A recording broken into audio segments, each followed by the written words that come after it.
Hello, everybody, and welcome to the Underneath Podcast with Cale Zeldin. I am Cale Zeldin, and I'm really excited today to have a guest to come and speak with us about my more recent love, which is C.S. Lewis, all things C.S. Lewis. I just got finished teaching the Ransom Trilogy, so I'm going to bring on Annie in just a second. Annie is someone I have met online. I'm not exactly sure. I think I saw her on a Jonathan Pageau podcast, and anyway, that's how I made the initial connection. So anyway, without further ado, I'm going to bring Annie aboard. Annie, how are you? I'm great, Cale. Thanks for inviting me to talk with you. You are the reason I mostly enjoy Twitter. When I tried joining Twitter about a year ago, looking for kind of some measure of collegiality. I work as an independent teacher and an independent scholar. And so getting to know you there and your kind of circle of influence has been a gift to me. So I'm excited to have a chance to talk with you. Well, thank you for that. I love, I have finally converted. I call it X now. Oh. I am, for reasons, but anyway, Twitter X. I love Twitter. Like I really do. I can't. I'm an unabashed lover of it. Sometimes it can get too much, and you have to pull back. And I have certainly recognized that with me. And of course, it's Lent right now, so it's a good time for me to sort of scale back at times. And so I try not to go to it right away and limit my time. But I have found it to be a wonderful place to connect with people. And maybe it's one of those things like garbage in, garbage out. So I do my best to try to sort of inject thoughtful things into the timeline, and I have been blessed with people like you who will comment and push back gently, and we can go back and forth. And I think my hope is that people will find that, look, you can make this medium less scary than it need be, or less slop than it need to be. So thank you for that. I appreciate it. So I wanted to read, sort of invoke a spirit for this conversation. I came across a quotation from the philosopher Michael Oakeshott several weeks back, and I shared it with you as a sort of way to kind of fish you in as a little bait to bring you into this conversation. You were very gracious and you said yes right away, which was great. But anyway, this was the quotation. I wanted to share it for my audience. Conversation is not an enterprise designed to yield an extrinsic profit, a contest where a winner gets a prize, nor is it an activity of exegesis. It is an unrehearsed intellectual adventure. And so in that spirit, Annie, I wanted to have you on to talk about our shared love, which is C.S. Lewis. And when I found out that I was going to be able to teach a big chunk of Lewis, I taught the Ransom Trilogy, the proper name for the Ransom Trilogy. You were the first person that I reached out to sort of talk about this course, and especially because I knew that I wanted to anchor it with the Ransom Trilogy and kind of just C.S. Lewis in general. And so, you were the one, and you've given me a ton of resources. But I'm just curious, how did you find Lewis as a teacher? Well, I first found Lewis as a kid. I think I read Narnia as a kid. And then in high school, I read Mere Christianity. So, I grew up in a Christian home, and my mom is fairly artistic and literary. And so we had a tolerable library, and she would buy me any books I wanted, and she liked Lewis. And so I grew up with him. And, I think he first gained traction in my mind through the reading of Mere Christianity. As I'm a teenager, a Gen Xer, right? That's another reason why I like you, Cale. Yeah, that's right. Listening to my grunge music, feeling my angst, a child of divorce, trying to figure out the world in this sort of nihilistic context. And Lewis's Mere Christianity, just the lucidity of his thought was so striking. And so I remember finishing the book, especially part one, where he makes his moral argument, and just thinking, this is true. This is true. Yeah. And so as I then moved into adulthood and went to college and read all different kinds of things, but returned to Lewis as this kind of anchor, this what's the word I'm looking for? A pillar of sanity and clarity that was in my past, that then as I was a young mom and trying to figure out how to raise my kids and what stories to tell, well, I returned to Narnia and kind of returned to Lewis, and later realized, so what first attracted me was his clarity of thought. Yeah.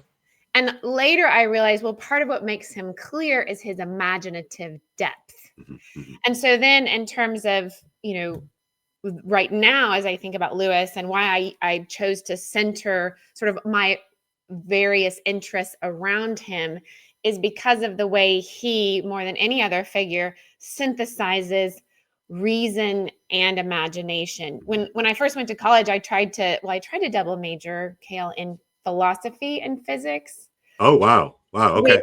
All it right. took me about 6 weeks to realize I don't have a gift for physics and that I Yeah. better get out as quick as possible. So, and I actually think that was because I'm trying to figure out how philosophy and the world fit together. It was actually the imaginative part of physics that attracted, Yeah. right? The Yeah. quantum Totally. theory and what is this Totally. saying? And so I Yeah. switched to philosophy and literature, and Yeah. just intuitively, like Lewis, was someone who had both a very active, rational faculty, but Mhm. also a big imagination. Mhm. And so trying to pull those together in my own life, Lewis has just been my mentor all along the way. So it sounds like you have had a kind of cosmic sensibility, that this was at the heart of you trying to figure things out. I have a similar story in terms of the physics part. I did not exercise those muscles sufficiently in high school and college to build out to have the ability to do real physics. But as soon as I started reading quantum mechanics and in theory, I was immediately taken by it because to me it offered and I didn't have these words then, Yeah. but for me it offered a way of thinking beyond a kind of modernistic mechanistic frame that we all lived in. And again, I didn't quite have those words, but I had a sense in Lewis that he similarly saw beyond the sort of the jail that so many of us find ourselves in. And so that's really neat that you went the route of quantum. I find that question, I wasn't expecting you to say that about physics, because I think that is precisely the terrain where there's so much growth opportunity for us to sort of recapture a more cosmic sensibility and to break out of this kind of modernistic frame. Yeah. I don't know if you saw, I think I posted it yesterday, Mhm. a poem I published over at the Symbolic Mm, World called Cosmos. mhm, And the poem is, about this journey that we're talking about, mm. where I feel like as a Gen Xer who was raised in Oregon, like Yeah, that I was born quite literally or on several levels at the edge of the world, at the yeah. end of the Mhm, world, the end of the West. And mhm, then, our way of rebelling was to say, no, mhm, mhm, I'm going to mhm. try, and I'm not going to accept this nihilism into which I'm born. There is Yeah, this deep urge and longing to find ways of integrating, right? And so I think yeah, I've ended up doing some more work more on the biology level, a little bit less yeah, technical, mathematically and yeah. accessible, but wanting to say, no, no, no, these levels have to fit together. And Right. so that poem Cosmos, is the first part of the poem is the undoing of the world by looking at each sphere of the traditional solar system, Yeah, right? So yeah, yeah. Sun, Jupiter, Saturn, looking at all these levels, and the modern undoing of the world. And then the second part of the poem is my offering, my attempt at a renewal of meaning, a reintegration of the world, and gesturing at things like, the quantum discoveries in quantum physics, and Yeah, discoveries in actually intelligent design at the level of biology. yeah. And so, yeah, I don't know. That's my best stab at why I had this kind of intuitive cosmic instinct, Mhm. even as a young person that, like you, I couldn't have put language to until much Right. later in my life. Yeah, I think, you know, I think you could overplay the generational thing, but I think you're Sure. exactly right here. As a Gen Xer, you live in the shadow of the boomers and, the sort of the fumes of the millennials. And, I've taught for much of my career, I taught the millennial generation, um, or at least three-fourths of it, if I'm doing the math correctly. And now, of course, I'm teaching Zoomers, right? Gen Zers, and now soon I will be teaching my own kids are what is it, Gen Y? I think my own children are Gen Y, Mhm. tail end Gen Z. But my point, I guess my point is that I think that there's something about being a Gen Xer. You know, you very I at least I felt very much that I had been born after, right? There was this sort of sense that all this stuff had happened, and I was kind of born after, and then also then before, so Mhm. I think we're a classic liminal generation. I think that's Yeah. why the Gen X tag stuck. Is sort of they didn't know what to call it, so they just it was like a Yeah. placeholder. We're a variable, and so. But I would argue, maybe you would too, and I'm a little scared I'm being too cute here, but I think X marks the spot, and and there's a sort of a target that we can sense and intuit that I feel a lot of our boomer friends and our millennial friends don't quite sense. Yeah. There's just those special things that you can see if you are not in the group, you Yeah. know. And so I that really resonates with me. Well, So it's yeah, very go ahead. clear, like, you can prove it almost, like, concretely by just Mhm. looking at the shift in media, Yeah, right? We were born when I still had a phone on the wall with a right, rotary right, dial or whatever, right. and then young enough to quickly adopt the internet. This Yeah, point's been made many times before, but it's sure. very significant, Yeah, yeah. to be that it very much is literally a liminal generation in that way. And Mhm. maybe in America, it's a little, I'll read T.S. Eliot's The Wasteland, and Yep. when I read some European texts, I realize I think that's also a kinship with Lewis. I think Yeah, Europe experienced this earlier, and yeah. Lewis, in a sense, was a liminal generation as they lived through kind of the war. Right, right, Right, and then right. here I am on Oregon sort of feeling the aftershocks coming my way a couple Mhm. decades later. Yeah. No, that's right. That really resonates. And so my own story with Lewis is that my mom. I remember my mom reading the Lion, the Witch, and the Wardrobe to us, but we were not like full in. Like I didn't like do all the whole Narnia thing. I didn't kind of grow up in that household. A really dear friend of mine was a huge Tolkien head, and I tried really hard to read it, and I couldn't get past Tom Bombadil, and I think most people understand what I mean by this. I just was not a mature reader, and whatever. I had distractions, and but when I was 18 or 17, I was in the process of reading myself back into church. Because I had kind of left, in the middle of my high school career. I had sort of said I was done, wanted no part of it.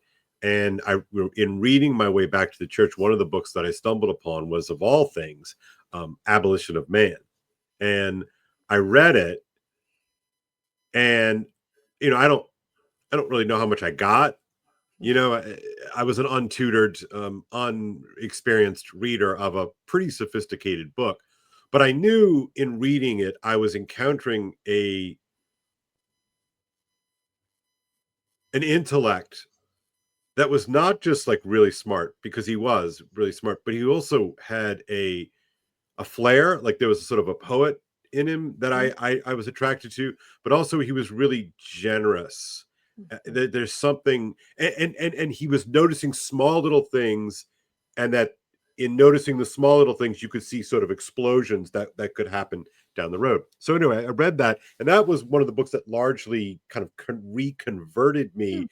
It wow. sounds weird, but for me, because I was such an intellectual snot, I needed to confront really smart Christian thinkers, because the lie that I had bought was that Christianity was for stupid people, right? Christianity was Jimmy Swaggart, who was literally like right down the road from me, like the whole Yeah, Catholicism thing that I grew up with was just, well, that was my mom's thing and my grandma's thing. It was like, it's not my thing.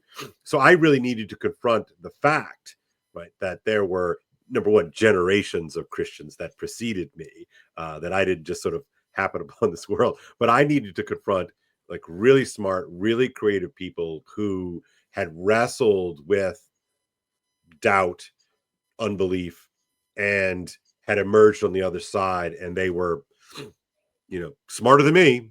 And if they were these guys who were smarter than me, then this is something that I needed to take seriously. So that was sort of Lewis's initial influence. So hugely influential. But Annie, I basically left Lewis behind and didn't really reconnect with him until 6 or 7 years ago as an adult. I went through my undergrad is in lit. My graduate degree is in poetry, and I've been teaching great books for a really long time. But I always kind of just sort of consigned Lewis to this background, like, oh, I'm glad he did his thing, but it's not like I'm sophisticated. Like I don't really need Aslan anymore. Yeah, that makes sense. Your need for intellectual depth in your experience of Christianity is like Lewis's. The role that Barfield in terms of his theism, and Tolkien and G.K. Chesterton, and Lewis said an atheist or non-believer can never be too careful of their reading, right? Because you find yourself right. these smart Christians and liking them. And I think I like how you point out his generosity. He did have a magnanimous spirit. Yeah. And that was actually one of the qualities he talks about the most. He's subtle, actually. Way more subtle. Yes, that's kind of what I want to get into today. Like, he's way more subtle than I gave him credit for when I was 19. Yeah, he is. And you realize his popular work is kind of stuff he prattled off quickly in a generous service to others. But he has such a huge corpus, actually. And you dive into that huge corpus and you encounter a lot more subtlety and depth and richness. And in that way, again, that's another reason I've centered my work on him, because, he has layers. Yeah. Yeah, totally. Not to compare him to an onion uncharitably, but there are. I appreciate that, and I think that's something we need right now. I've been thinking about, we need popularizers when a culture is fragmented.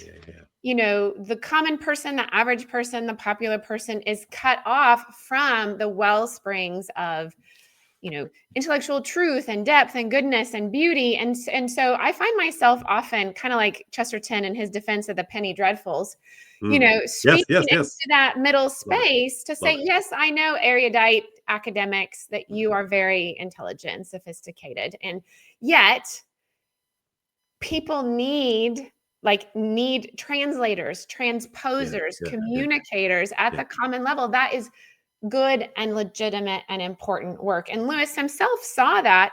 And so he did some of that popular work, much to the damage of his own academic reputation. He was denied positions at Oxford because he dared to write popular work. Right. He won no friends by not writing, a study of, 11th century, late Norman influence on, blah, blah. Right. I mean, he broke the rules.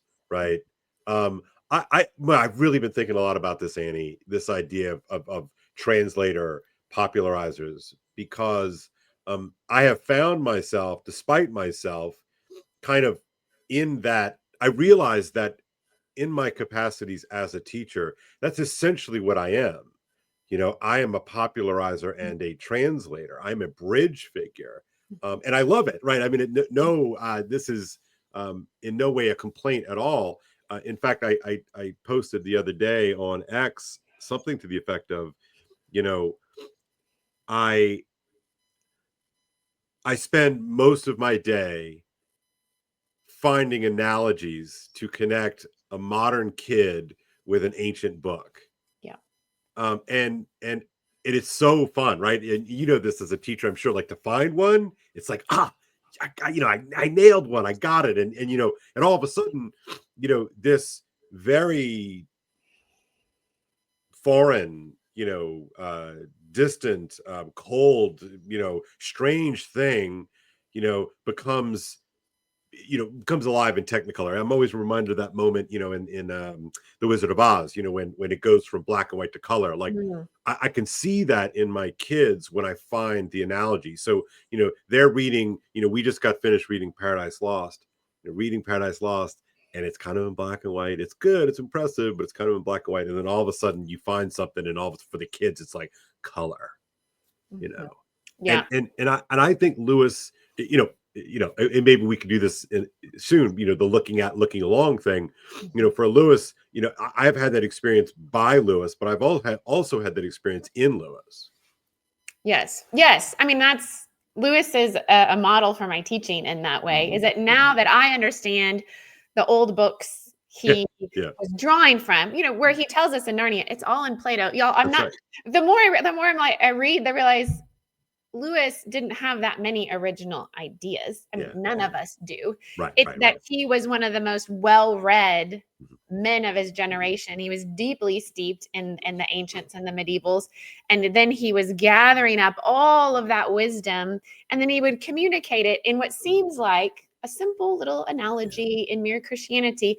But then when you start to understand what he's pulling from, you see, oh, he's doing that very thing. He's taking, what comes to mind is the allegory of the cave. Yeah. And that's the silver chair. It's just the allegory of the cave written into a fairy tale. And yeah, as a teacher, it is so fun to be able to bring these old books and the ancient, perennial, eternal wisdom to life through metaphors that capture your teenager's imagination, right? And sometimes you nail it, and sometimes they groan and roll their eyes, but that's part of the fun. Yeah. That's so true. That's so true. Yeah, just this morning. Oh, sorry, 2 nights ago, but I remembered it this morning.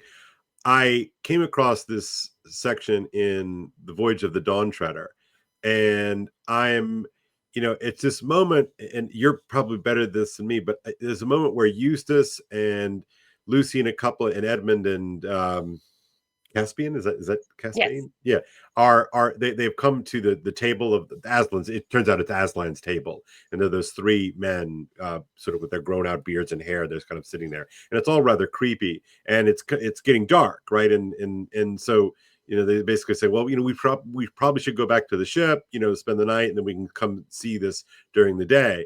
And I think it's Reepicheep sort of chimes up, is like, well, I'm not leaving. Like I didn't come all this way to be safe. And so they all vote, and Eustace chimes pipes up, and he says, no, we should stay. We should stay here. And the narrator, it's so great, it's so light, but the narrator says something like, yeah, that the other kids, the other people said, yeah, let's do this, it's fun. But Eustace saying he should stay was brave, because he had not read the books that the others had read. He had not been inspired by these, and it's just this small little thing. And when you're reading it, you just sort of read this and you just kind of move right along. And then I had this, I woke up this morning and I had read it a couple of days ago, right? And oh my gosh, what a great little, just, of course, books form you, and if you don't, then you need to sort of play catch up. And Eustace is playing catch up the whole time, so just but fun little things like that are just sort of sprinkled and peppered, almost as afterthoughts. Yeah, I love that you use the word light, because the analogy that word makes me think of is, let's say, dancing. I'm not a light dancer because I am not a good dancer and I am not trained, right? But someone who has spent their whole life totally. practicing the art of dance, you watch them and they're light. They're fluttering. Right? Yeah, no, They're totally. fluttering. Yeah. And that's how I think of Lewis's mind. He spent his whole life, training and understanding and true wisdom. And then he's so light, then he can be so light with it. He can dance lightly across the pages of a child's fairy tale with great depth, because of, all of what's the right word? The discipline or the practice that he's had. And that's a great word for him. Yeah, that's great too. I'm reminded of, like a jazz musician. If you know about jazz, I'm not a musician myself, but I love music, and it's one of the things that I used to be, deeply passionate about when I was a kid. And I went through a jazz phase, where I did a deep dive into jazz, and one of the things you learn, and a musician will know this. This is not, but as an amateur, as a lover, just of the thing itself, I learned that, what looks so kind of easy and almost an afterthought when a musician, improvises on stage, what the jazz musician will tell you, that improvisation sits upon, years and years of discipline in learning those scales and learning the connections and learning what you can do within those limitations, so that a jazz musician on stage makes it look so easy, or even like in you can imagine a rock guitarist, on a solo on stage, or a blues guitarist, a soloing on stage like that sits atop years and years of discipline. And so I love your image here of Lewis as he kind of put in his reps, like he knew his stuff. He was so intimate with those things that he makes it look easy, like a dancer. Yeah. Um, And that's what we're going to lose if we offload yeah. knowledge and learning to AI and to our computers and to these Mm. extensions. We will lose the joy of being able to dance and play and spar with our mind, right? To the spirit of the quote that you said. One reason I was excited to talk to you is because I know you have this dialectic dance. You're capable of dialectic dance, right? And that is one of the great joys of life, to be able to dance across ideas and imaginative landscapes and to spar with one another in a playful way. This is so much of, what Aristotle understood as the happiness of friendship, the happiness of intellectual friendship, which is one of the greatest things that humans have. And we will lose it if we don't put in our reps. We can't offload the reps onto something else. That's right. And it's interesting too, Annie, as I'm hearing you say that, Lewis was obsessed with friendship. I mean, his whole, life, his adult life was about finally having friends, and of course, his experience in World War One and of course losing his friend, but part of meeting Tolkien and being invited into this college, the unofficial college of, professors, dons at Oxford, is that he was invited into a fellowship that he was unexpected. So he talked about friendship all the time, and I love the way, it is, in some sense, it's he's just kind of giving us Aristotle, right? But that's fine. But what his little wrinkle that I love, when Aristotle talks about, friendships based upon utility and friendships based upon, pleasure, and then there's friendships that are based upon the good. And Lewis's little wrinkle on this that is always resonated with me is that real friendship is two people looking at the same thing together, and it's this other thing that I find just what I like. That's it. Like that tags it so much. And before I forget it, you mentioned that you're talking about this sort of this dance, and I'm reminded of that sequence at the end of Paralandra, where it's this ritual cosmic dance, at the end of that novel that he's both witnessing but participating in at the same time, which is, it's one of those things that I keep telling me I need to go and just spend like 9 hours reading those 10 pages, but I was in the process of teaching it, and so like, well, I got to go on to the next page and got to the next book, but it's this cosmic image of a dance, which is also interesting to me. Sorry, I keep talking and cut you off. It reminds me of those sections in the Four Quartets, where Eliot is similarly meditating upon the dance, this great cosmic dance. Yeah, I love, that's one of my favorite passages at the end of Paralandra, and I agree that would be something wonderful to do. We should put it up at the top of the stack to deep read that chapter, and I almost want to annotate it. I've been starting this project of as I teach the great books, so I teach them from Genesis to 1984. So I'm going through the whole scope, which is really wonderful to do. It's stretching; it gets hard to have your mind stretched out, but the connections that you can start to make are so fun. And I do think that last passage in Paralandra seems to me like a musical condensation of Dante's Paradiso. Totally. Absolutely. And it would be really fun to kind of detail that to do it. Yeah, right. To sort of see the way that those that interaction with that. No, I think that's exactly right. So okay. So you teach Lewis now, and I love this. I didn't know that you taught this great sequence. That's so cool. I also teach a kind of sequenced course. It's a little bit more narrowly confined. It's basically we start with Romans and we kind of make our way up right to the cusp of World War I. We kind of stop it there. And again, these are broad leaps and bounds and, hop, skips and jumps and all that sort of stuff. It's not comprehensive, but it's coherent, right? Mhm. Mhm. And what have you learned by? So I know you love Lewis, you love reading Lewis. What have you learned by teaching Lewis? Like, in terms of that interest, that strange thing that happens with teachers when we Mm. take something that we're pretty familiar with, and then we invite a classroom of students into that dynamic. Yeah, and surprisingly, I teach Lewis not that much. I Yeah. use him as a model Hmm. more than I teach. So when I teach great books, I am always thinking about Lewis's how to read an old book and Yeah. and the old Western culture, his De Descriptione Temporum lecture. So he Yeah. is very much a model to me of how to read, Great. um, how to think like an Achaean, trying to help my students think like an Achaean chief when I Yes. have them read Yes. Homer. So he's very much like the teacher's teacher to But me. that's but even right there, Annie, like, that's so huge. I cannot tell you how many times, I talk with other folks who teach, let's say, the Odyssey, and just like that idea of trying to put yourself in an Achaean's shoes. Like, that's just that doesn't happen really. No, Yeah. unfortunately. Yes. So he's a model to me in that way. So I've developed two sequences. One is that great text, we have ancients, medieval, modern, and then an apologetics sequence. Because my master's degree is in cultural apologetics, which is Yeah. basically a C.S. Lewis degree. Right. Shorthand way to say it. Yeah. And so that's, I say theology is the study of what we believe. Apologetics is the study of why we believe. But Mhm. really, why we believe, what we believe goes way deeper than just rational arguments, That's right? right. So I do Yeah. a semester of classical apologetics and we cover all that and it's great. But Yeah.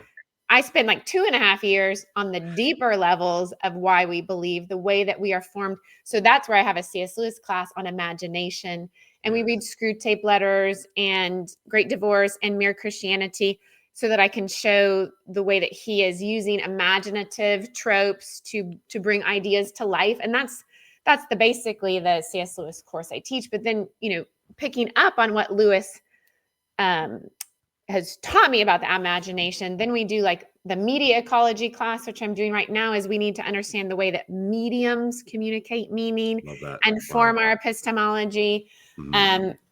And so, yeah, really Lewis has been the model. I feel like he helped recover that neo-medieval coherent vision of the world using modern Yeah. context, tropes, Yeah. metaphors, right? Yeah. And so just picking up on that and trying to keeping on with the work that he started Yeah. That's good. in my I own little yeah. humble sphere, in my very own little Yeah, humble. no, of course. No.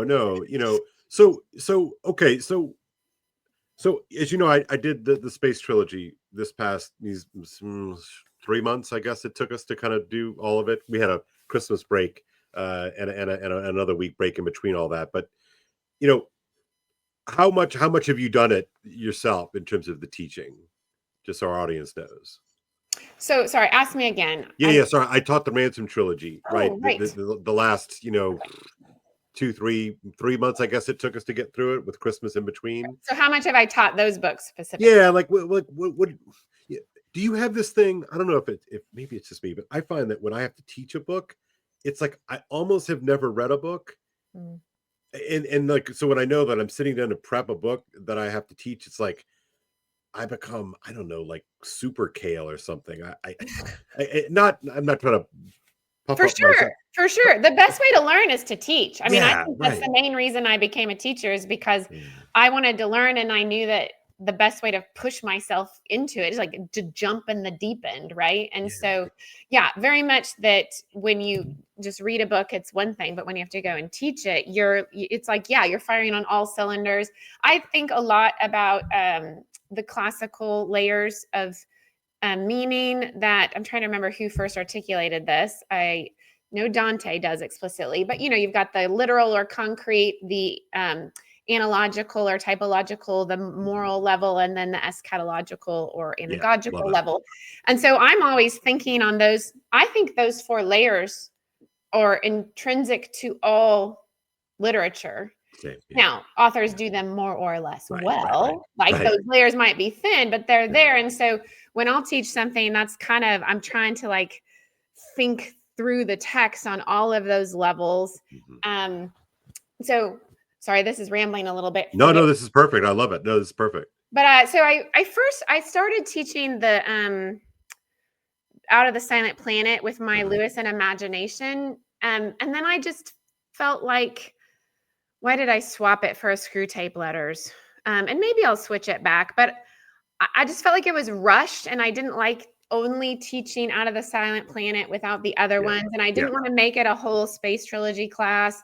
And so I pulled that out.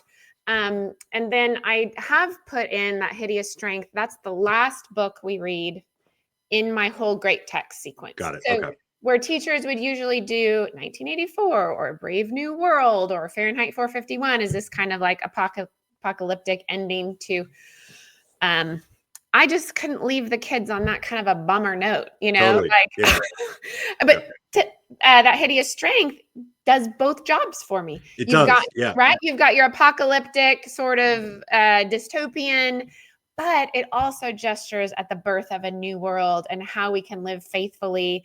And I just think this is something I'm writing on this week and trying to better articulate this. What's so brilliant at the end of that book is how he imitates Revelation. I don't know if you've ever noticed that Revelation, I think it's 19, uses banquet feasting imagery, both for the marriage supper of the Lamb and for the destruction of God's enemies. Christ on the horse, he treads the winepress of his enemies and makes them a feast for the beasts of the field. And so you have this one feast. And so this is like what Lewis says in The Great Divorce, you know, to those, it's also what Dante's saying. God is love.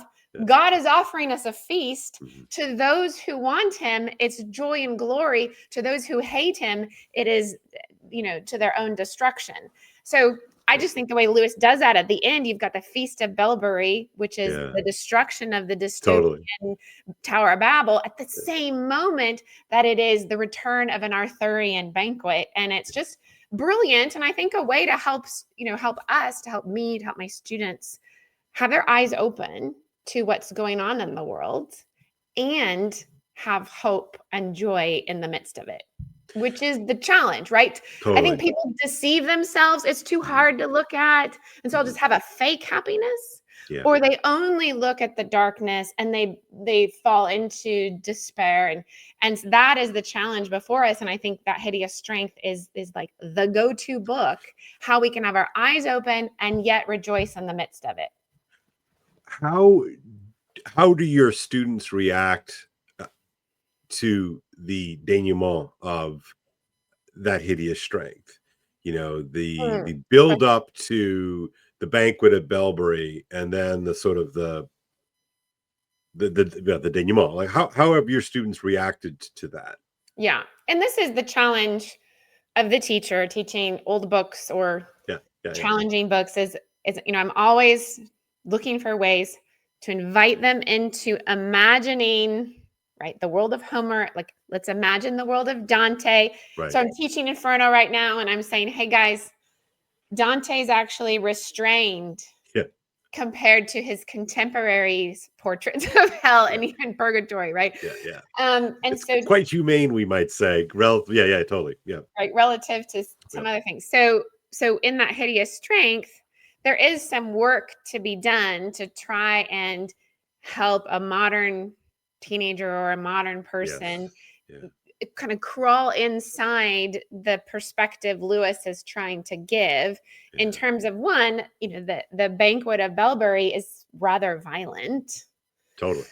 So some people feel like, that's a excess of, you know, Lewis describes the bear crunch of the bear's jaws on the bones of this guy. And then also to help them crawl inside the Lewis is trying to, as a bachelor, God bless him, Mhm. make marriage just, a man coming home to his Yeah. wife Yeah. Yeah. seem glorious and heavenly. And so Right. there's some like Yeah.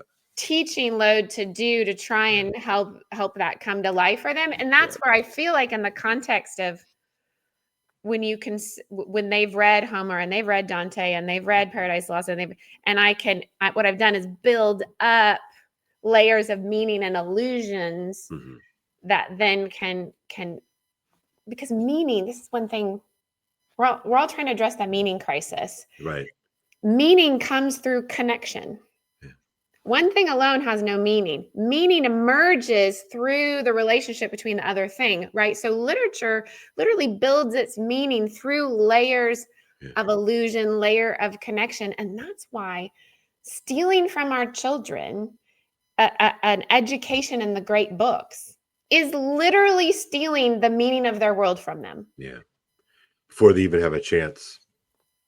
Right, before they Yeah. even have a chance, right? Yeah. So, I apologize. That was a bit of No, no, I love it. No, no, no. Please, please, more of that. This is why I wanted to talk to you. So I agree. I really do. And when I do it again, I'm going to do much more of that kind of building and reminding, right? Because my students will have read, Homer and Dante and Milton, so they're prepared for it.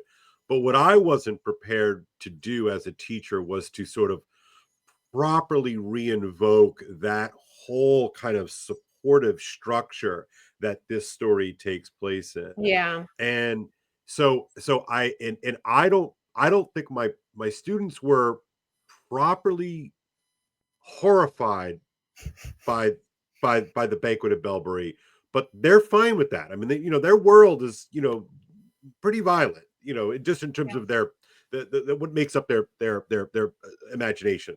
sure. So that really wasn't a problem. What I think what I think they struggled with is exactly what you laid out in terms of marriage Mm, as this metaphor. And when I read That Hideous Strength first mm. time as a 19-20-year-old versus when I read it again 6 years ago, and then now I'm reading it for the third time to teach it for the first time. And that weird thing that happens, like when you prepare a book for a specific group of kids, like they're in your head as you're reading these things. And so I'm anticipating, Hannah's gonna say this, and Lucy's gonna say this, and Patrick's gonna see this, and and that it's invariably Margot's totally gonna see this, right? Whatever, Allie Mhm, and Elena and Hans and mhm. Mira and Sienna, right? So they're going to see all these things. And so, no, I'm reading it like with them, like on my shoulders here, right? And I'm going through. And what I saw this third time around, which is something that you've written, I think, really fantastically on, is marriage as this metaphor it's the first word Yeah. of the piece. So okay, so I heard you say, God bless him, the Bachelor Lewis. Explain to the audience what you mean by that, and I might offer a little bit of pushback, but anyway, go ahead. Yeah, well, Yeah.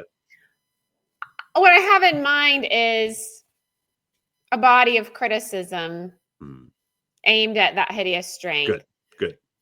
In those critics who see Jane Studdock and the women within the book Yeah. as um, caricatures Yeah. or insufficiently developed. Hmm. I don't personally experience the book that Hmm. way at all, Hmm. actually. I think Lewis, the Bachelor, God bless him, has actually taught me a lot about how to Hmm. value womanhood and marriage because I think he had such a phenomenal poetic imagination. Hmm. I'm sure he had his own personal experiences, and Hmm. he's so steeped in the sacramental Yeah. Christian understanding of what marriage is. And so he's just so he understands the theology deeply. He's formed by all of that poetic tradition. And he himself is a great poet and a sympathetic person who I Yeah. don't think had any genuine misogyny. So No. I don't experience it in the way that some critics do. Um, you know, So that's why.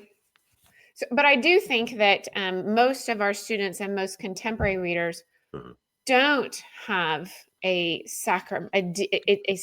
deeply sacramental understanding of the relationship between men and women, Right. and so that they are used to these kind of feminist readings of literature. They're kind of programmed to respond to it that way. And so I think that's often just then the sort of auto response that you get. And so it does take work as a teacher to Yeah. deconstruct that response and try to prep, the Yeah. other response and the understanding of what Lewis is actually doing. Yeah, I think you're exactly right. And I think, they come in with their own preconditioning. And so I was very much sort of on guard for that.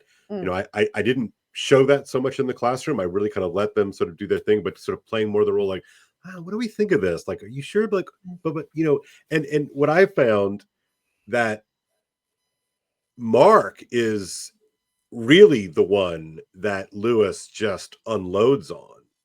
Um in his sort of unsparing in his critique of, if Mark and Jane are kind of functioning, going to that next level. I think they very much work on that literal level. I As, think as all of us who work with the sort of the fourfold method know that if it's not in the literal level, then it's nowhere. right. Right. And so one of the things that I'm always teaching my kids or reminding my kids is like, what do you see? What do you hear? What's happening at that literal level? Because everything else is garbage if you can't ground it there, right? So I think the story really works on that literal level. All right. So it functions. But if I'm looking at the kind of the critique of men and women, and then if I'm looking at the critique of the masculine and the feminine, I think that it is splendidly accurate. And I think the sort But of women don't like to acknowledge.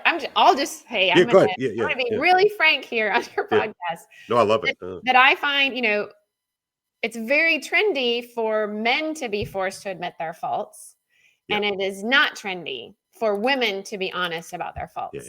totally. And for a fair reading of Lewis, he's inviting you to see the toxic side of femininity, That's just right. as he invites you to see the toxic side of masculinity. And I think at the very least, he gives equal ground to both, if not more criticism towards Mark. I think he is really hard on the man without a chest. Yeah. And the way that that failure of masculinity destroys the world. Yeah. While being very empathetic with Jane, how Yeah. difficult submission is, because I actually see a lot of C.S. Lewis in Jane. He wanted to be independent, right? Because in relationship to God, as Lewis says in this book, we are feminine. Totally. We are to receive, we're to be receptive to the life-giving energies of God, right? And that requires a kind of radical surrender that we hate. Yeah. No wonder we hate true femininity, because so true.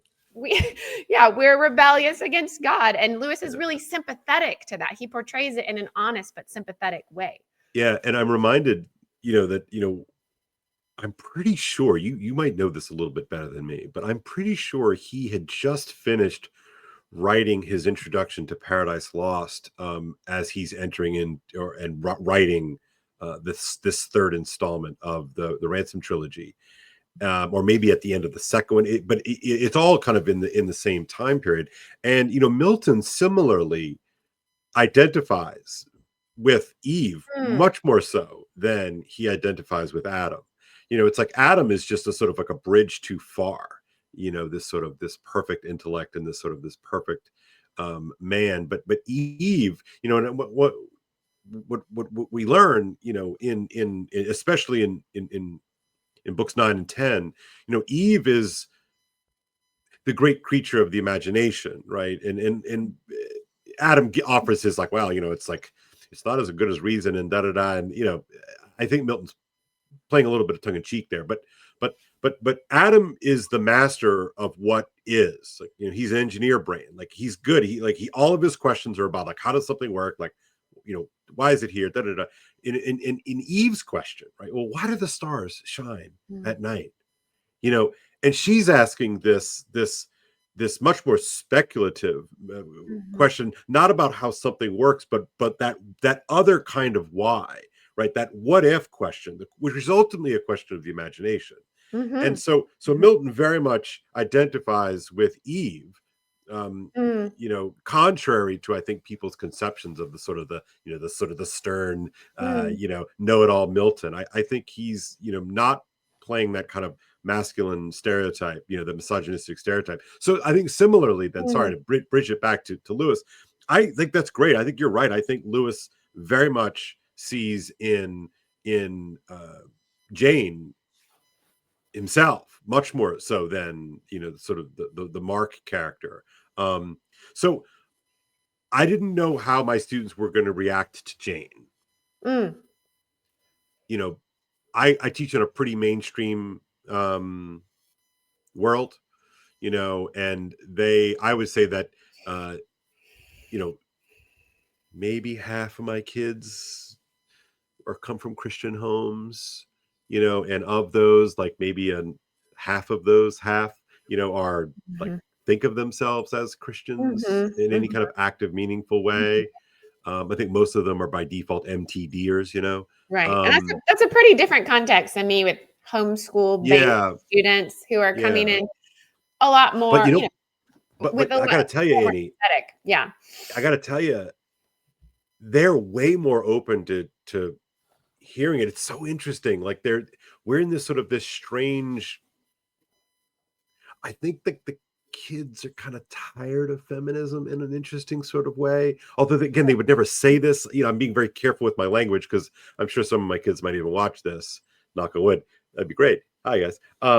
But but but you know they have kind of lived through the sort of the ravages of things Yes. and the bits and pieces of a culture destroyed in essence by the sexual revolution and when I was thinking the other day, when the sexual revolution and second wave feminism merged, it really did just blow everything up. I Yeah. mean, pretty radically. Yeah.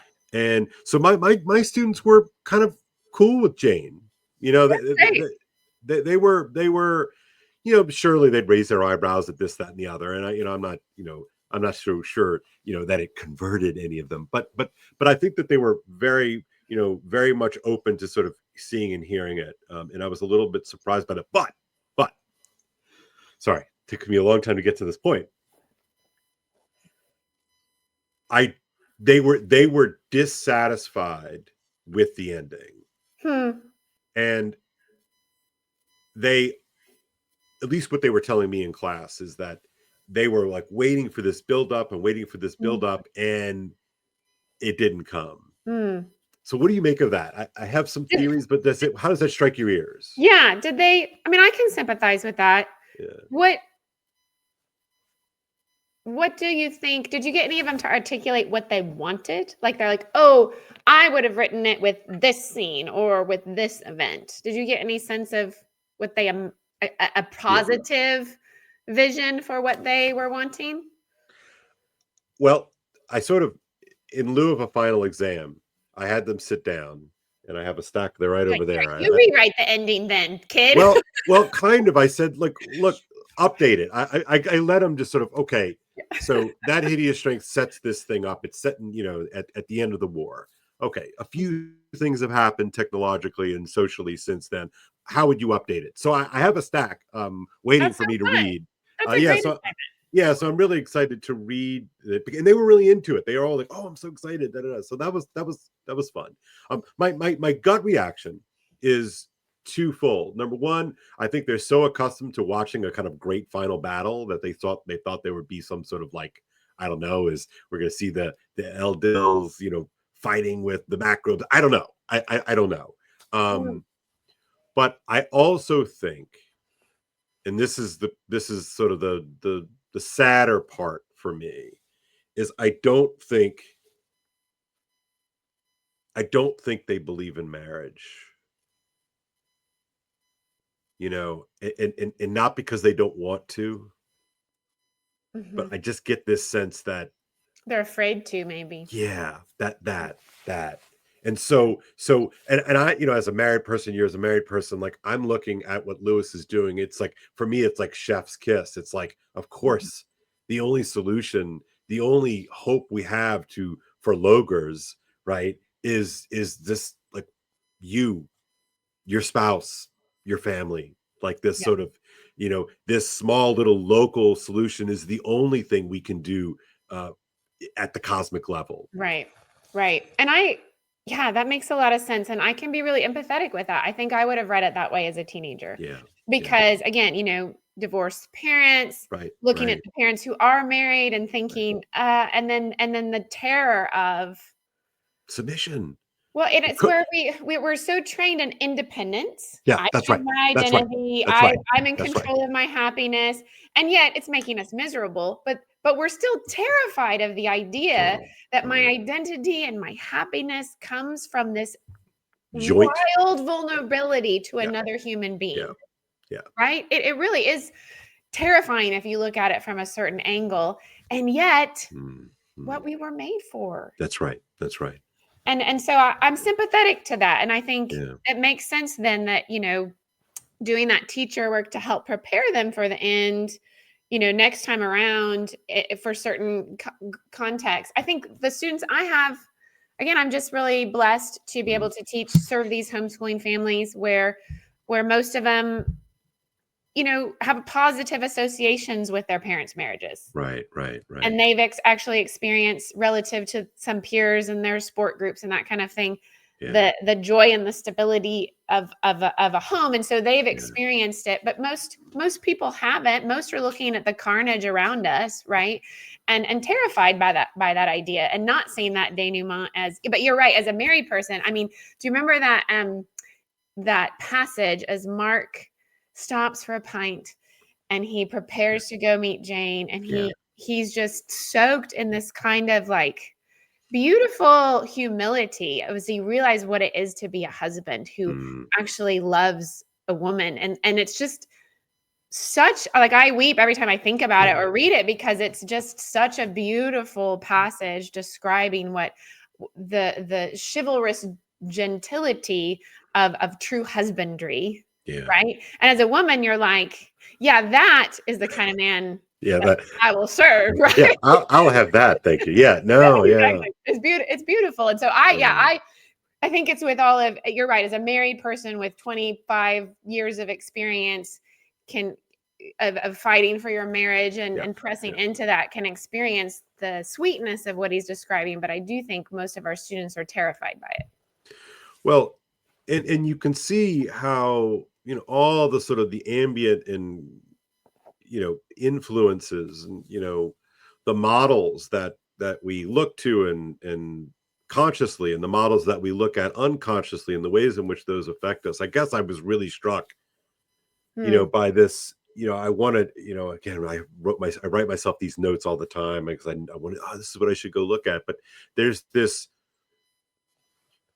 I had them at your suggestion, I had them read The Inner Ring midway through the book. I didn't want to start them with that. I wanted to like let them experience the book, let them experience Mark and him, he's sort of playing the social ladder game. And, and so then we read, I think it was after chapter 12, 11. I have to go back and take a look at my notes, but we had them read The Inner Ring, and they all were like, oh yeah, like they were loving it, right? They saw it. And you know and then I'm sort of doing some Girard stuff with him right now, and That's mimetic fun. desire and distortion and all of that. And I'm trying to get them to see sort of this model of reflexivity.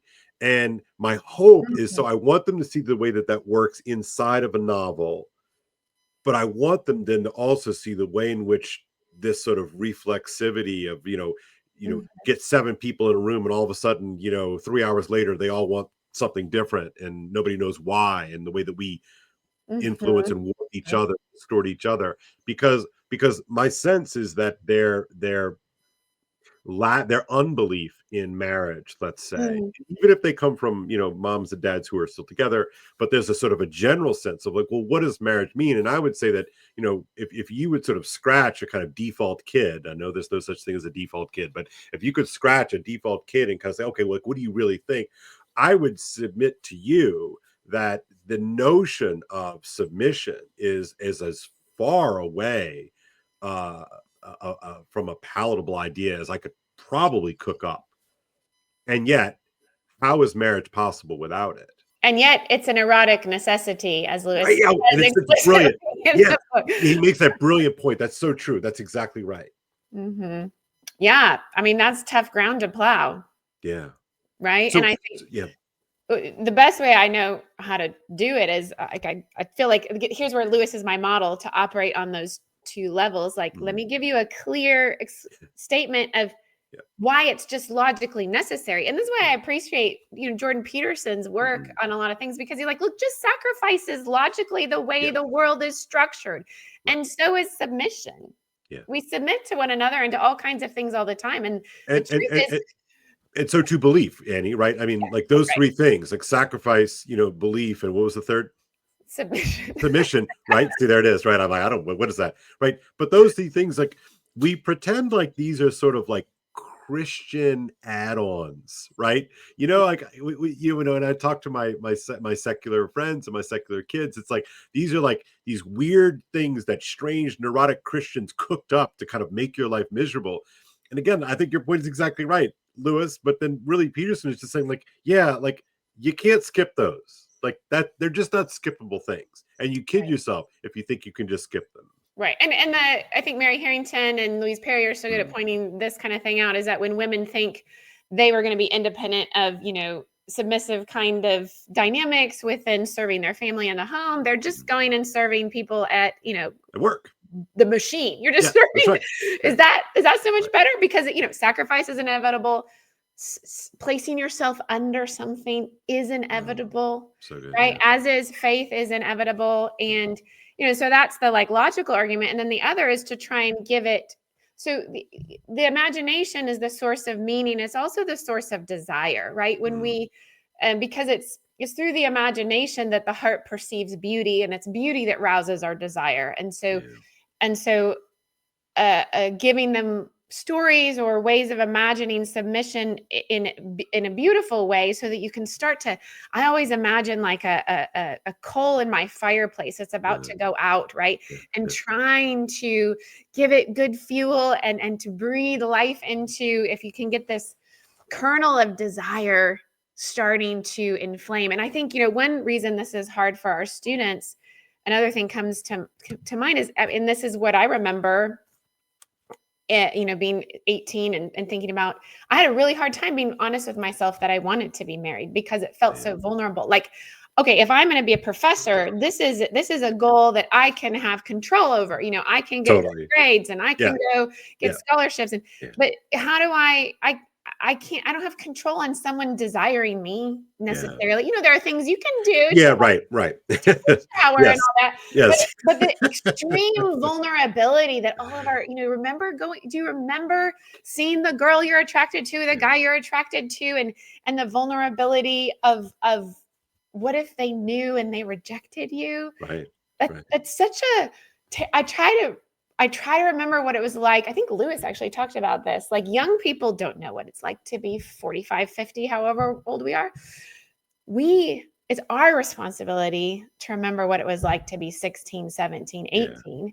Yeah. And then the way that this social media screen world has just damaged their ability to relate to one another as sexually embodied beings Yeah. has made that vulnerability worse, and the courage needed to overcome it even worse. So Well, and that's a completely unpoliced space, right? That's a completely unguarded space.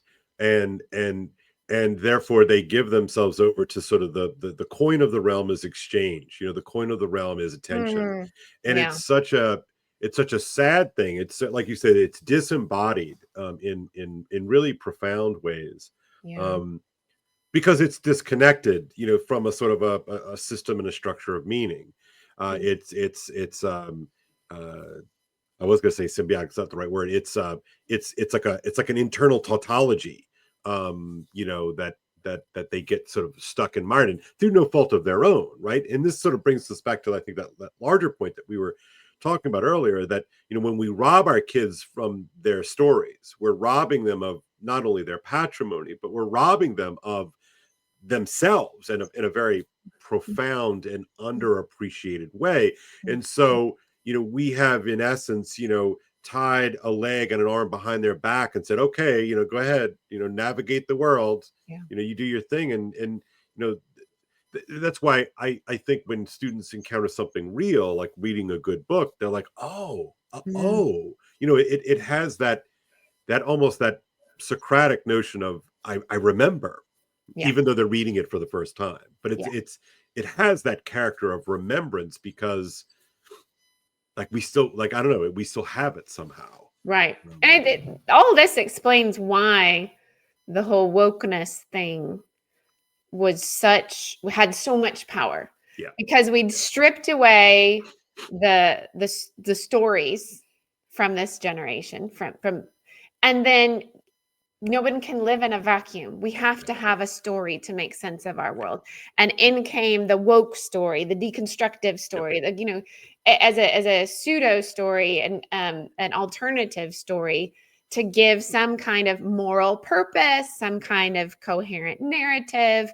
And I think that's why it was so powerful, had so much power, and surprised people with its power, because we thought liberal individualism, everyone's going to be really happy to choose their own story. No, they're not. We all know that if we make it up, it's not real. Right. That's right. I made that up. Yeah. Right. No, that's really good. That's really right. So yeah. So I guess I'm going to do I think you're right here, Annie. The notion that really building out, like preparing them for the end of the post Banquet at Belbury sequence of that novel. It's more about preparing them to sort of, because it's a small, it's like protecting a small little kindling fire, like you said, that ember. It's like, the novel doesn't have this kind of symphonic, Not like the end of Paralandra, right? right, Yeah. right. And by the way, they loved Paralandra. They loved Out of the Silent Planet, but really they loved Paralandra. That, right, you get that kind of crescendoed chorus there at the end. But not so much with that history. And so I agree with you. I don't see that as a flaw. I see that as exactly the point.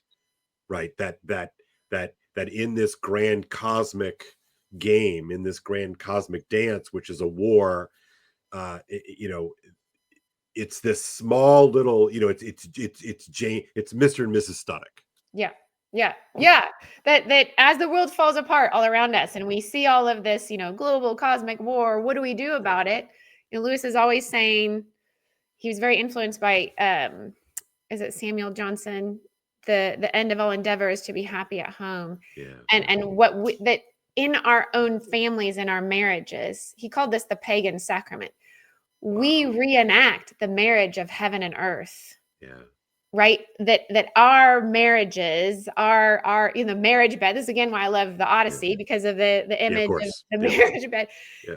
That is where we reenact the myth, the cosmic myth, and the union of heaven and earth. The Hyros Gamos, the sacred marriage. Yeah. Right. And what I'd love to help teenagers be able to see, in all of those anxieties and those vulnerabilities and those fears, the sweetness of Mark is still not perfect and Jane is still not perfect. Yeah. And yet they've been sanctified so that they can love one another as they are in their humble particular selves. And that kind of love is possible to you in your humble particular self. Like, you are lovable and you are created to enact this cosmic myth. And that is your way of participating, and of course, in a robust, truly Catholic theology, there is a role that singles play in this. Totally. Right? Yeah. But for the most, right now, it's like we are having to work so hard to articulate the vision of marriage per se. Yeah. Just the very thought, like, this is the most important thing, right? It's a worthy endeavor, but it's the most important thing. It's actually way more important than where you go to college. It's actually way more important than, your career and all these sorts of things. In fact, none of those things have any kind of coherence, right? Unless we can kind of wrestle this one, or embrace this one. Maybe that's a better, wrestling is a little bit much, but to embrace this, and maybe that's the maybe that's the sort of the subtlety of his final, the denouement of that novel is that, Yeah. I don't know if you caught, Hmm.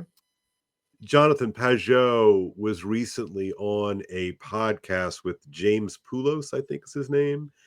And I just saw a clip. In fact, it's on my queue. I'm going to listen to it tomorrow on my run.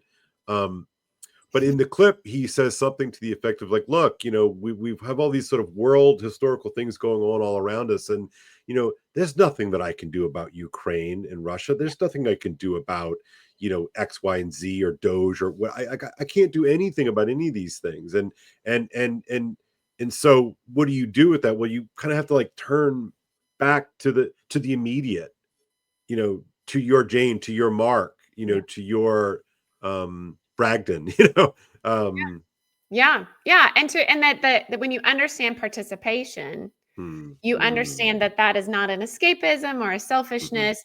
It is actually the way in which I participate in the healing of Ukraine, if you want to say that, or Yeah, the yeah, yeah, world or the society, is by enacting that pattern yeah. in my sphere. That's And right, and so participation helps us understand how that is actually truly significant. right. Yeah. Yeah, I'm reminding of being all the stuff is flooding into my head about, you know, I'm hearing Peterson, but I know that he's invoking all these older thinkers. But that the what do you invite into the world when you tell a small lie? Mm, And he always is like you're inviting a tearing at the fabric of reality. And yes. so if you see all these lies scattered up at upper levels, of course, but you can start addressing that by not telling lies in at home, not telling lies to yourself, Yeah. not telling lies to your family, and Yeah. that's our only recourse. Right. You And know, it helps me to understand religion in its mm, etymological meaning of binding. religament, Yeah, to right, right. Yeah, religament, right? So right, when we participate in Eucharist and when we, love our spouse, we are participant, whereas lies tear apart the that's world, right, that's right. right? Participation in a Eucharistic community religaments, draws it back Yeah, together. And love and that. and that's as a woman, I think that's so interesting that if you read ancient stories, what was the feminine, what did the feminine heroine do? She wove, Yeah, right, right, right, right, right? totally. So this Yeah, imagery of like the I would warper woof. weave cloth for like for the people to wear. I also with my body and my womb literally weave Yeah, together the next that's right. generation, right? And to see the I just, this is one reason why I'm always on the verge of becoming Catholic or Orthodox is because Yeah, yeah, yeah. the Protestants have lost the feminine symbolism that is essential to a healthy spirituality, where we recognize the role of Mary and the feminine side that Right. gives body to, right, the truths of that Christ gives us, if that makes sense. Yeah. No, no, I do. I think about this all the time, actually. It's you know, women are not abstract, right? There's a way in which being a woman is a sort of a daily sort of grounding in, you know, the real and the change, right? And boys are not, right? Boys are interestingly enough are not that way. We're the same. Um, and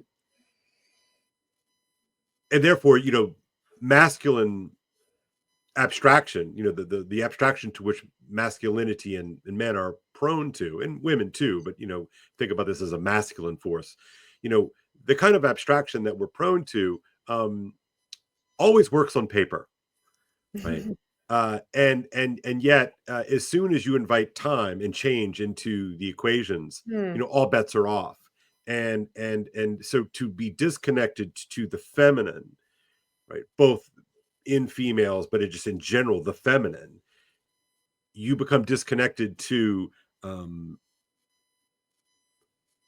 well, the fabric of being in time. I mean, not to be sort of too dramatic about it, but that that that it's like the problem then is like the future, right, is kids, Mhm. right? The problem is the past, and so this religamenting that you're talking about, right, is sort of this constant attention to stitching things back together again. Mhm. It's like remembering, like, to sort of, if something is dismembered, the fingers are flying off and the limbs are flying off, and that work of remembering, this participatory Mm. remembering, is essential, and therefore masculine abstraction, shorn from the grounding Mm. in the kind of feminine Mhm.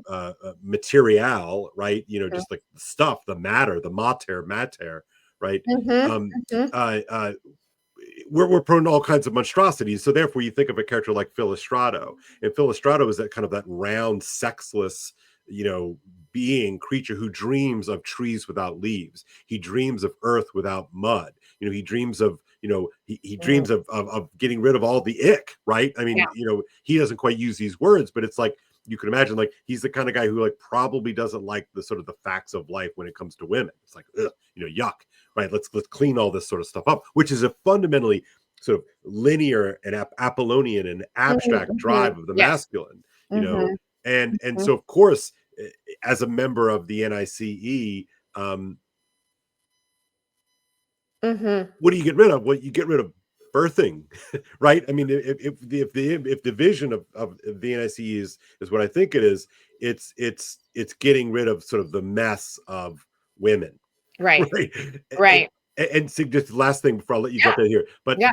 significantly, Adam's anger at God in the Mm. aftermath of his fall. He says, like, why did you create women? There are no women angels, right? Why do you create this, not his words, obviously, cockamamie scheme of sex and childbirth, and, like, why, surely you could have come up with a different way to propagate, the species.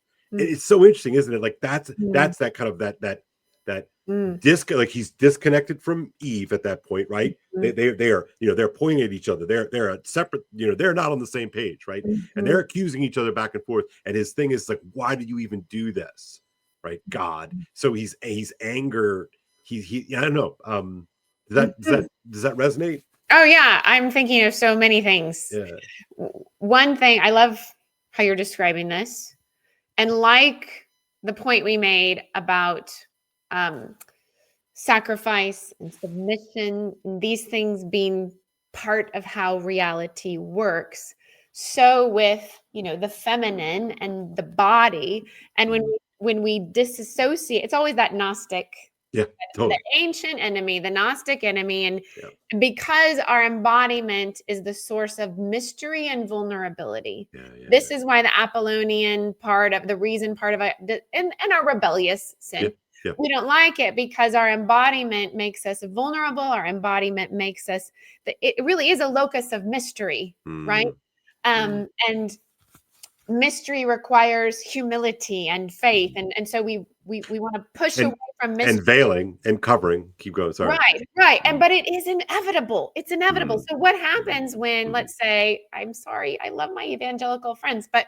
when you pull away from the embodiments that the traditional church Yeah. developed, the liturgy, the incense, the Mhm. honor of Mary, Right. the Right. Eucharist, you think you're free of that stuff, and you're not. Right. And Right. what you end up unconsciously adopting is the embodiment of the machine. That's right. That's Right? totally right. Right, and Yeah. so you go look at Mm, your evangelical churches, they still have embodiment, but it just looks like a rock concert, or a business building, mhm. right? You can't get away from your embodiment, and so when it's like, you reject natural law, you reject nature. This is an important point that Nancy Piercy taught me.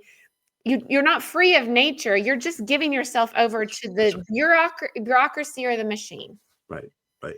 Right, Right. and that's that whole Right. submission. Choose who Right. you submit to, the beauty, mysterious, beautiful nature that God gave us, or your alternative is not independent autonomy and disembodiment or Mm. freedom. Your alternative is to be plugged into the machine. Right. It reminds me, that adage. It might be from Louise Perry or Mary Harrington, or maybe they were quoting somebody else. But it's like, if your vision of the sexual revolution is, well, it's good because now women can act as badly as men. It's like, I'm not so sure we can call that a dub. It's Right. like there's something really really wrong with that. And I think it cuts into the very question. I mean, I want to ask my colleagues and friends and some of my students, like, well, what actually is the point of this strange differentiation between men and women? Mm. There's just this fascinating refusal just to sort of acknowledge that at its sort of most obvious and physical level. um you know and I find that none of those assumptions, or rarely are those assumptions or those priors addressed or thought through or considered. That the givens are just the given. And of course, you know uh anything boys can do, girls can do better, that kind of stuff. And it's funny, I get it, haha, but of course. And then that just never actually gets addressed. And so then, you know Hmm. Yeah. then you lose attachment to meaning, Yeah. right? Right. And Because to come back to Lewis's Mhm. ability to be light Mm, and to mhm, dance and mm. have you read his essay, Priestesses in the Church? No, no, no, no. So he begins this essay, so it's all about the nature of male and female, and the fact and the asking that question that you're raising. Why did God make Yeah, us this way? yeah, yeah, This is a teleological world. Everything yeah, God does has meaning and purpose, and that yeah, means our own bodies have meaning and right, purpose. And one of the most fundamental questions we should ask is, why did God make me this way? Why is right, my body like this and your body's like that? And what's right. the purpose and what's the meaning? And so Lewis addresses that in this essay, precipitated by the Anglican move toward Okay. Yep, ordination yep, of women. But he yep. starts it by mentioning Jane Austen and a ball. Wow. And in Jane Austen's Pride and Wow. Prejudice, I don't know if Oh, you yeah. remember this, but Mary, this who's self-protective by retreating into the world of Books, reason, books, books, books. Yeah, books yeah, and yeah, yeah. reason, Mhm, right? mhm. Um, she is criticizing that, how irrational the ball is.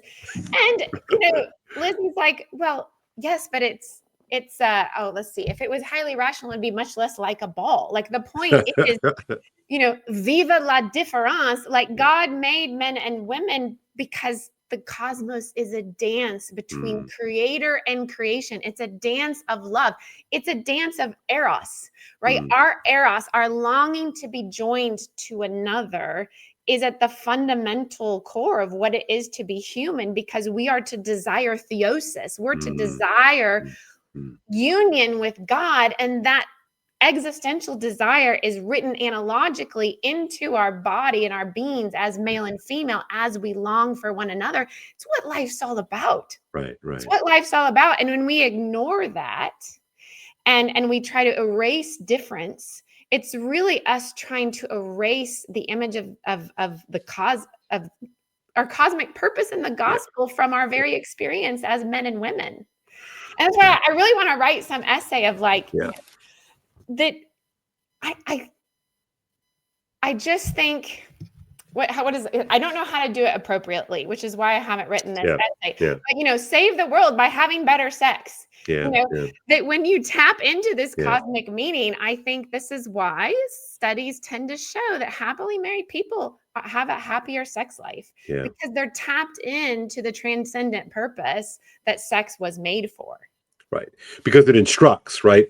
Yes. It instructs, and it informs, right? And scramble that, then you scramble everything.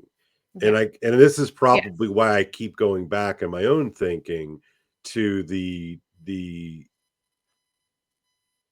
spectacular victory of the sexual revolution. Yeah. You know, Fascinating to me that Lewis dies right on the cusp of it.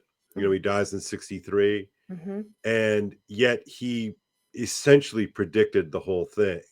Mm-hmm. He really did. I think that's fair. Um, Andrew Cleveland makes this point. I mean, mm, it started with the Romantic poets, sure. right? So that there Mm, was a sexual revolution. yeah. it was high elite capital that Yes. were acting out. Yeah, that's true. That's right. That's Yeah. right. That's right. That's right. And So you could see how then what contraception did was democratize that's right. the That's right. sexual That's right. revolution that the elites. Great call. Yeah, yeah, yeah. That's exactly right. That's exactly right. Yeah, and just think about, in our own life, in our own world, even our very Christian worlds, and even our very Catholic worlds. I'm Catholic, but it's like everybody just blows that off. I mean, that's like, you know, some microscopic portion of practicing Catholics, actually submit to the church's teaching on contraception. You know what I mean? It's like, and then you just sort of scale it out from there. I mean, and so interesting, as we're talking here, and I'm thinking this through, like Lewis anticipated the kind of destruction that would Mm-hmm. bring into being, Mm-hmm. or non-being, as it were. And here we are. And, Mm-hmm. and here we are.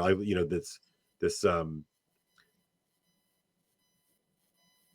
yeah, here we are. Mm-hmm. Mm-hmm. Right. And so back to the denouement of that hideous strength. It's humble, but it is true. We religament the world together. We Mm, participate in the healing of the world by building our families, by loving yeah, our spouse.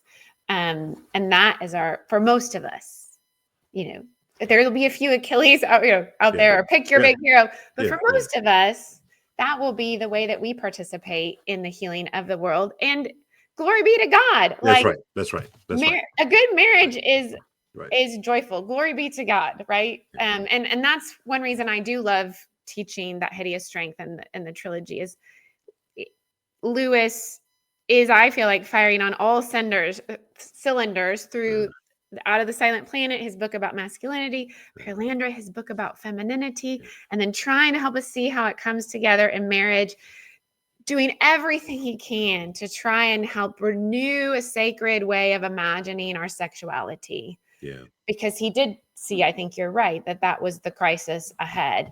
Have And you I have can't you think of a better story, that and Jane Yeah, Austen. Those are that's my right. only tricks, Yeah.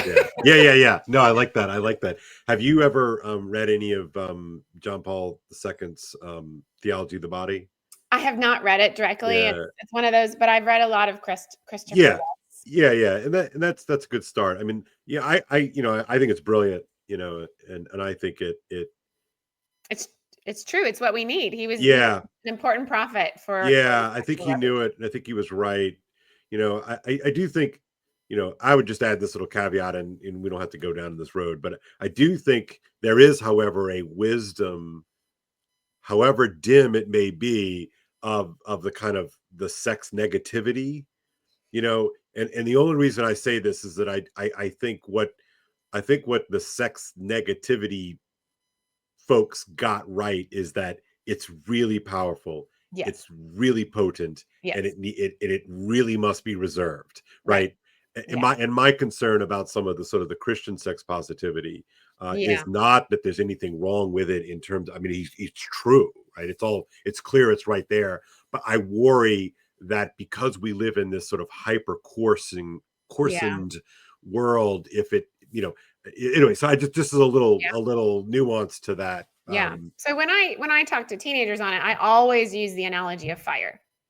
Right. Okay. Yeah. Sexuality is the fire of the home, so the Yeah. analogy of the hearth. Yeah.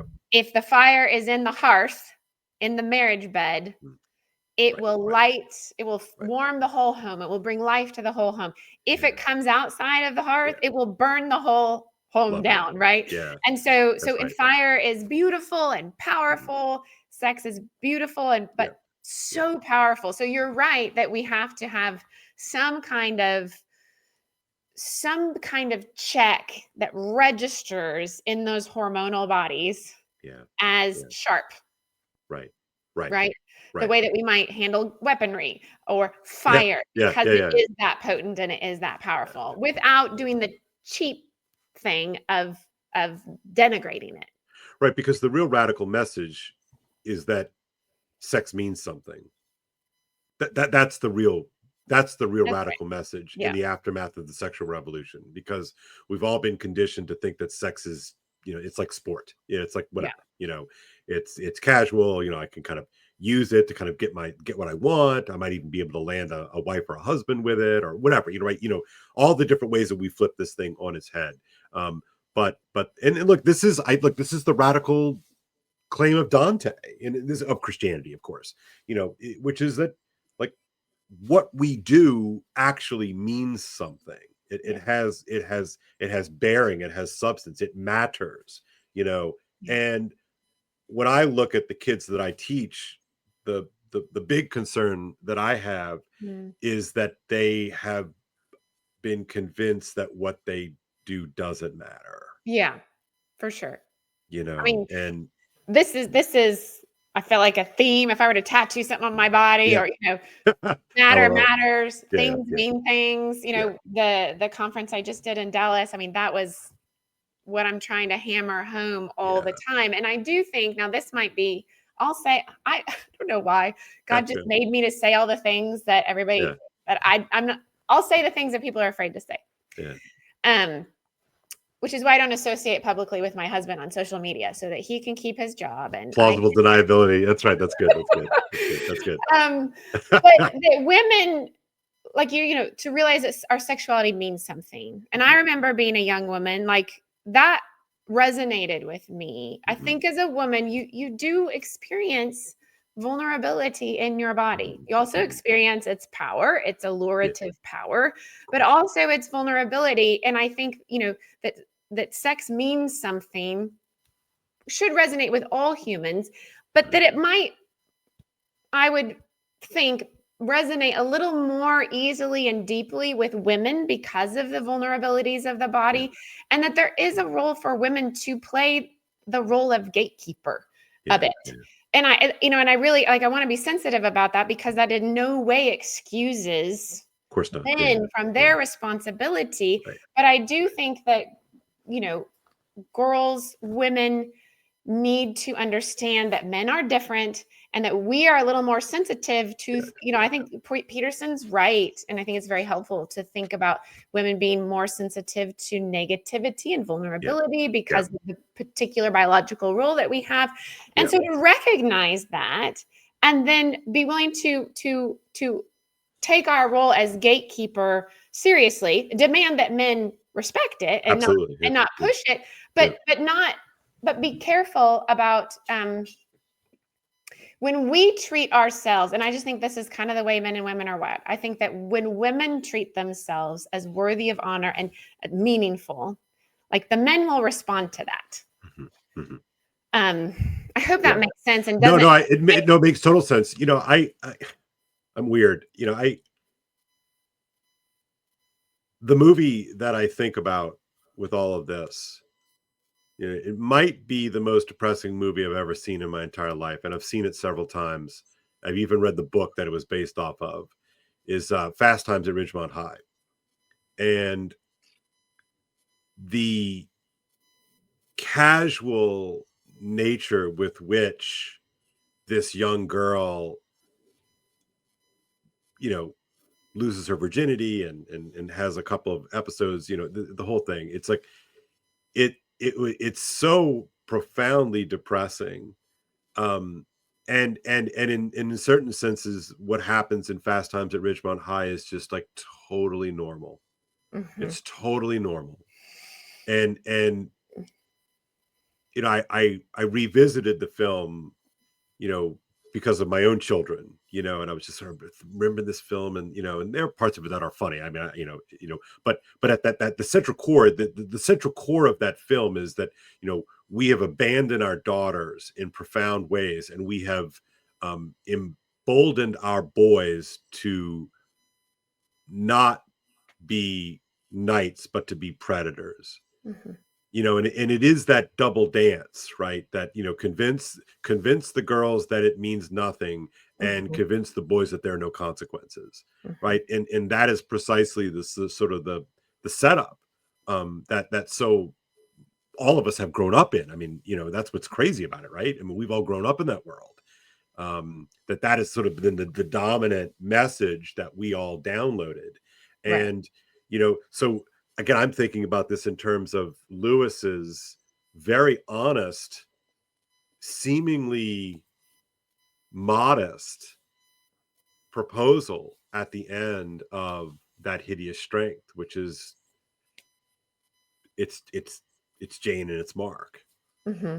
I wonder if one way to help students or readers of That Hideous Strength Mm-hmm. experience the denouement as a little more potent, a little more powerful, Mm-hmm. is, to I studied with Michael Ward, and I'm very Yeah, influenced by yeah, his Planet Narnia yeah, thesis. And his favorite chapter is the bringing down of heaven, yeah. right? They When brought you they brought have, heaven in. right, and so doing some of that work of like, let's exercise our imagination, Mm-hmm. let's exercise those imaginative muscles to picture what Lewis is trying to help us picture: Jupiter Mm-hmm. descending to Yeah, Earth yeah, with magnanimity and with jovial, the joy of the king and the power of the king, and Mercury descending and yeah, Venus descending, and to really like spend time on those passages, yeah. That's so so that good. we Yes, can this is good. experience the cosmic weight that's being Uh, set up for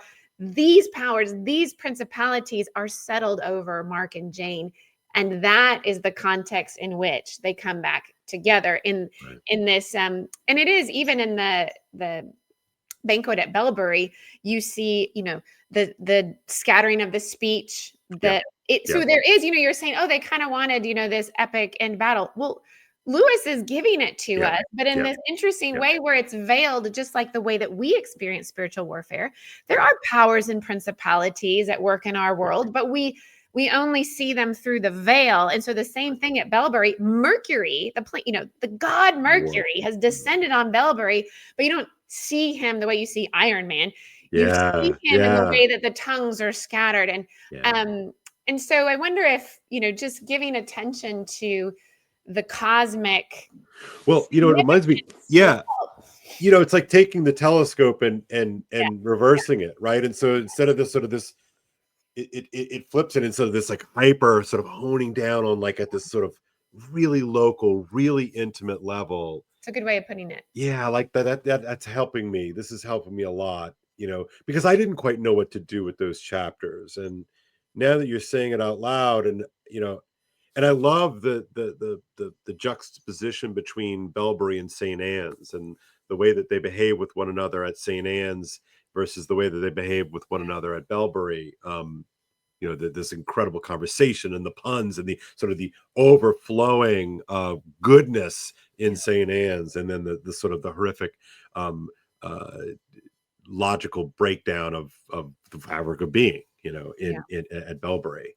Um, hmm, well, Yeah. And so putting Mark and Jane's reunion in that context might help. yeah, Yeah. right. Because you want, it's like, let's just, the 3 hours like after the great battle, like after the war, like, well, what do? I don't know. You walk home and you Yeah. sit down and have a glass of water and reconnect with your spouse, right? Like Yeah. that's what you do. And Yeah. and you know, yeah, no, I'm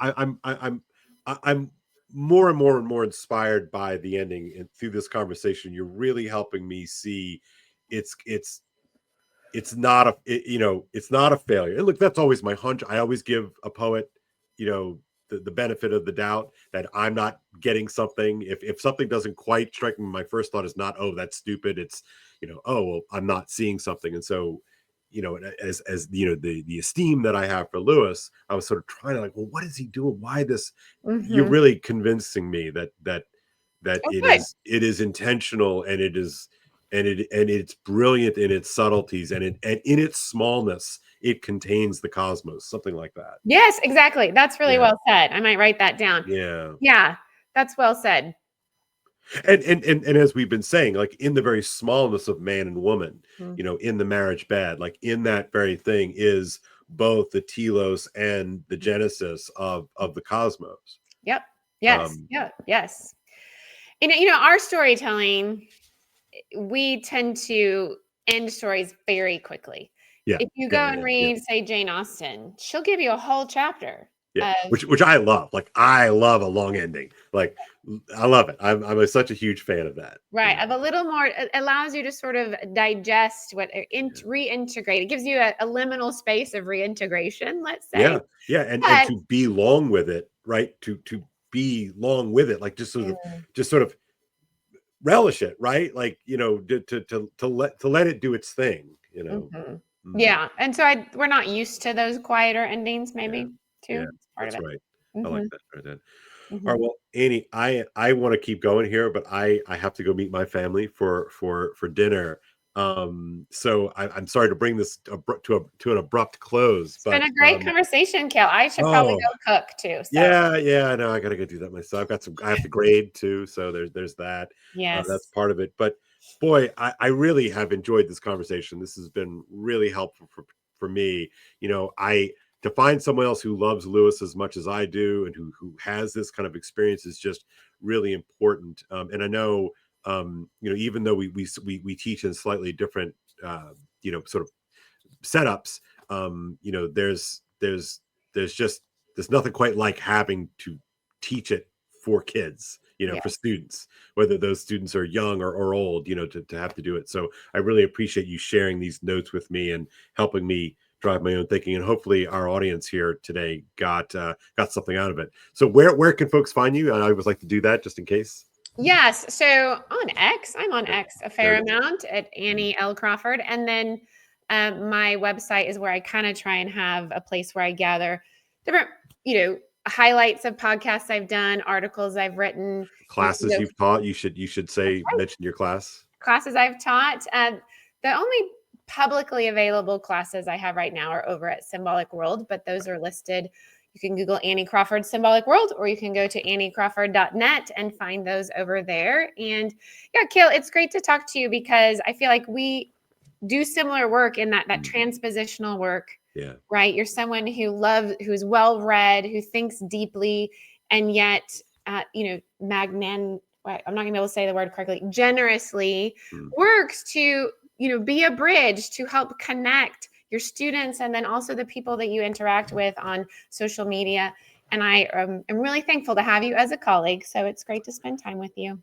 Great. Thank you so much. I feel that. I feel that. It's I think both of us feel that at crucial times in our young lives, we were given a connection that I want everybody to be able to have, right? That you can actually find some things that will help you make sense. And that's sort of what motivates me. And I know that that's what motivates you. So, all right. Well, thank you so much, Annie. All right, folks, we're going to end it right now and leave a comment, like, subscribe, all that nice stuff. I never say that, but I probably should. All right. You take care, Annie. All right. Bye bye.